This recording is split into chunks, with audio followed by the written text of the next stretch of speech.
All right, what's going on, guys? Happy Wednesday. We've got an 8-game slate. We're going to talk about every game, and then I am going to give you my 7 best bets for the day. But before we get into that, guys, subscribe to the channel. It's free. It helps a lot. You guys can join the Discord. It is free as well. Link is down below. Be posting some different plays and parlays in there. Let's talk about the recap from yesterday. We went 4-3, and the 3 losses were hooks. They were painful. So close to a sweep. Tatum under 7 assists. He ended up at 7. John Collins over 8.5 rebounds. He ended up at 8 after not getting a single rebound in the first quarter. The ball just kept bouncing every which way but at him. And then Keontae George under 6 assists. He ended up at 6 assists. That one was looking pretty good. He had a decent amount of assists in the second half. But we did hit the Cam Reddish under 8.5 points plus rebounds. Sweat free. Jarrett Allen over 10.5 rebounds. He hit that in the third quarter. LeBron James under a half a block. Sweat free. And Ben Simmons over 12.5 rebounds and assists. So 4-3 day. We finished in the positive. So we'll take it. I like the card today. Let's jump in. Pelicans and the Cavs. Cavs coming off that loss last night. Garland and Mitchell were just ice cold.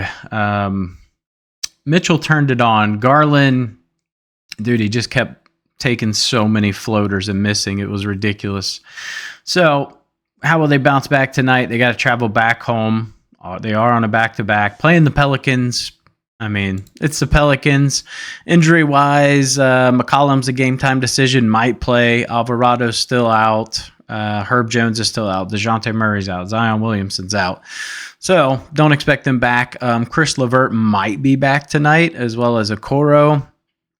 13.5. It's just too big for me personally, but I like them to beat the ever-living shit out of the Pelicans. So you want to play it, you can. It's just a fade for me. Bulls and the Bucks. This is a tough one here. You don't really know what you're going to get out of either team, right? Technically, Giannis is a game-time decision. He is expected to play, so I would pretty much just assume he is going to play. Patrick Williams is a game-time decision. It's kind of a 50-50 toss-up there with him. I would say you kind of have to go Bucks in this spot, but it's such a tricky line. 7.5 to a Bucks team that really struggles to maintain leads in the second half. Bulls team that's playing much better. So toss up. I would go Milwaukee 7.5, but again, complete fade for me. Pacers Rockets. Man, I have lost faith in the Pacers. Houston minus 6.5 for me. Houston 10.5. Pacers 6-8. They just looked really bad, especially on the road. We saw them just get kind of whomped against Toronto. So really can't trust them in this spot. So give me the Rockets minus 6.5. Trailblazers and the Thunder. The Thunder losing to the Wemby-less Spurs. That was a shocker last night. Not going to lie. The thing about the Thunder is they've struggled to really kind of cover these big lines. And the Trailblazers do play decent D. Now, the only thing that makes me lean towards the Thunder here is you're not going to have DeAndre Ayton. So Ayton's out, and then I believe Simmons is going to be out as well. So Simmons is game time decision. Ayton technically is game time decision, but leaning more towards being out. So, with the injuries, if Ayton and Simmons are out, I'd take the Thunder minus 12.5 all day.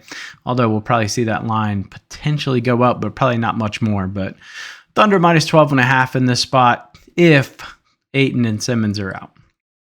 All right, 76ers and the Grizz. 76ers held a team meeting. Sounds like they got in Embiid's ass a little bit about being late to practices and stuff like that. How did they bounce back against a Grizzlies team that, still got some injuries there? So we're going to see the same lineup that we saw last night in terms from a injury perspective. The only thing that could change is Vince Williams could technically come back.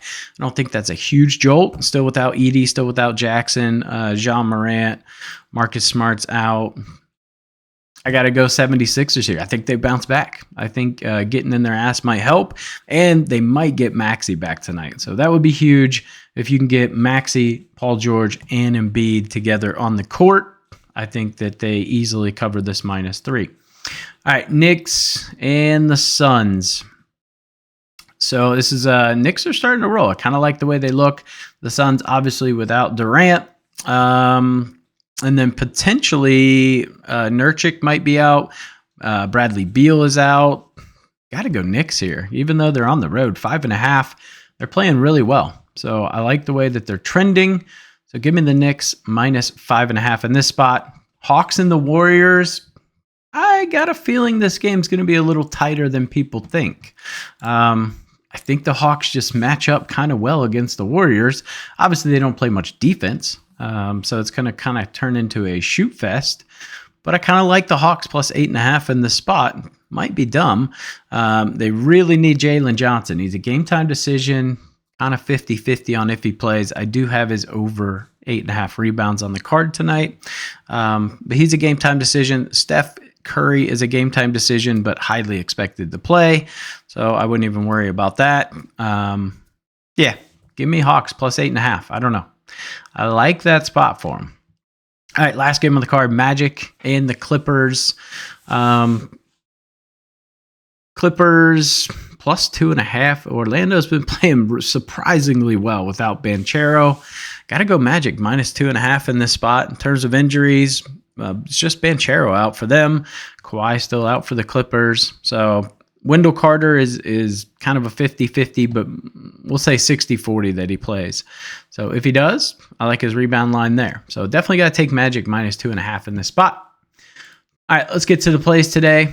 First play is going to be Zubac for the Clippers under 15.5 points. He's only over this line in 3 of his last 10 games, and he's only hit this line in 2 of 6 games versus Orlando, especially if Wendell Carter Jr. plays. Really like this under. Jalen Johnson over 8.5 rebounds if he plays. Golden State's 28th in rebounds allowed. They allow a ton of rebounds. So I like Jalen Johnson to get some boards. If he's out, I'm going to hammer Clint Capella over rebounds. Wendell Carter Jr. over 7.5 rebounds. Just without Banchero, this is a beautiful line for him. He is over this in 16 of 20 games without Pablo Banchero. So really nice spot to take him. My only concern is how many minutes will he play? Didn't play a ton in his last game. So we'll have to see, what kind of minutes he ends up playing coming back from injury. Next one, Trae Young over 10.5 assists. He's averaging 23 potential assists. So, this guy's been hitting this at a pretty high clip, and he comes out pretty hot pretty early. I wouldn't be shocked if he comes out with like 5 assists in the first quarter. It wouldn't surprise me. Also like his under 3.5 rebounds at -135. Just not going to pull the trigger on that. I'd just rather take chances with him getting assist. Next play, Zach LaVine over 3.5 assists. He is over this in 8 of his last 10 games without Patrick Williams, who is a game-time decision. So we're kind of banking on Patrick Williams not playing, and I love the spot for him if Williams is indeed out. I still think he can hit it with him in the lineup. It just gets way easier without him. Next one, OG Anunoby over 23.5 points, rebounds, and assists. He's over this in 9 of his last 10 games. He did miss it last game where he had 23 against Washington, but it was an absolute blowout. So I don't think Phoenix is going to be a blowout. So I love this spot for OG. All right, last play on the card is going to be Buddy Hield under 3.5 3-pointers. A little sketchy. He's under this in 4 of the last 5. I will tell you, Atlanta is 28th in 3 points allowed to the shooting guard position. They're averaging about 4.27 a game to the shooting guard. So there is potential he goes over this, but I'll take my chances. He's got a good hit right here at -135.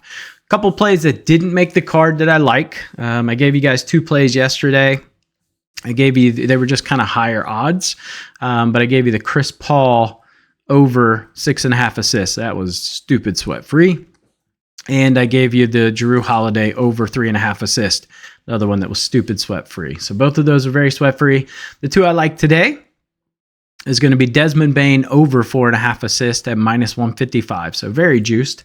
And this next one's just kind of one of those that almost made the card but didn't. That's going to be Fred VanVleet under 7.5 assists. This is 6.5 on some books already.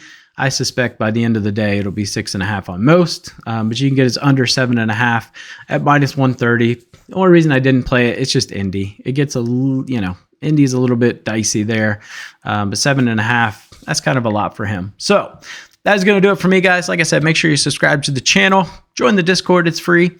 We can talk about some plays in there, and I'll catch you in the next video.